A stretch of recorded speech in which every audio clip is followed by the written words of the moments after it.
ប្រតិបត្តិជាកោធាតុអាកាសប្រចាំថ្ងៃរបស់ខេត្តកំពង់ស្ពឺមន្ទីរធនធានទឹកនគរខេត្តកំពង់ស្ពឺបានដឹងថានៅថ្ងៃទី22ខែតុលាឆ្នាំ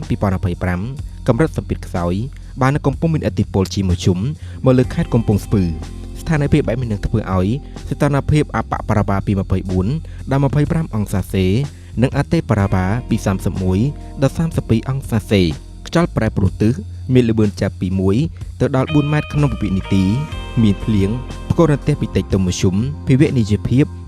80% ចំណែកឯស្ថានភាពទឹកនិងកម្ពស់ទឹកនៅតាមបណ្ដាស្ថានីយជលសាស្ត្រសំខាន់នៅដងស្ទឹងព្រៃថ្នោតខេត្តកំពង់ស្ពឺសម្រាប់ថ្ងៃទី22ខែតុលាឆ្នាំ2025ក៏អំពីស្ថានភាពទឹកនៅតាមបណ្ដាអាងទឹកសំខាន់មន្ទីរធនធានទឹកនគរខេត្តកំពង់ស្ពឺសូមគោរពជំរាបជូនដំណឹងដល់បងប្អូនសាធារណជនមេត្តាជ្រាបថាភូមិសាស្ត្រខេត្តកំពង់ស្ពឺស្ថានភាពភ្លៀងធ្លាក់កម្រិតពីតិចទៅមធ្យមបានធ្វើឲ្យស្ថានភាពទឹកនៅតាមបណ្ដាទំនប់អាងសំខាន់មានទឹកគ្រប់គ្រាន់សម្រាប់បម្រើតម្រូវការចាំបាច់របស់បងប្អូនប្រជាពលរដ្ឋដោយឡែកស្ថានភាពទឹកស្ទឹងព្រៃថ្នោតនៅតែបន្តនិរន្តរភាពជាធម្មតាលើតែការបញ្ជូនទឹកទៅប្រកាន់ក្រោមតាមរយៈប្រព័ន្ធប្រឡាយមេរលាងជ័យខាងជើងខាងត្បូងដែលកំពុងបន្តការងារគម្រោងខកម្ពស់ទឹកតាមស្ថានីយជលសាស្ត្រដងស្ទឹងព្រៃថ្នោត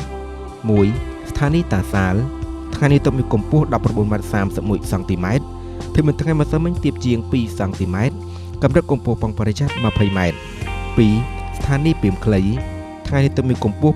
2.95 សង់ទីម៉ែត្រភាពមិនថ្ងៃម្សិលមិញទាបជាង15សង់ទីម៉ែត្រកម្រិតកម្ពស់ប៉ងបរិយា8ម៉ែត្រ3ស្ថានីយរលាងជ្រៃថ្ងៃនេះទឹកមានកម្ពស់7.37 សង់ទីម៉ែត្រភាពមិនថ្ងៃម្សិលមិញខ្ពស់ជាង11សង់ទីម៉ែត្រកម្រិតកម្ពស់ប៉ងបរិយា